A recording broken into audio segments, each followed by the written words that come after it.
Все мы так долго этого ждем. Месяц май, прощай, школа. Даже как-то грустно.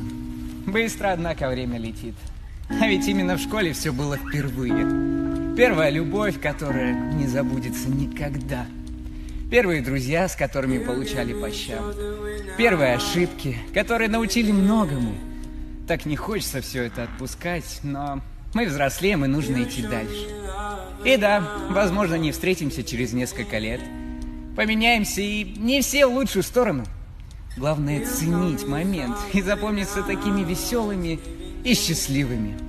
И вот такой вот, вроде счастливый, или не совсем конец. Первые ошибки, которые научили многому. Так не хочется все это отпускать, но мы взрослеем, и нужно идти дальше.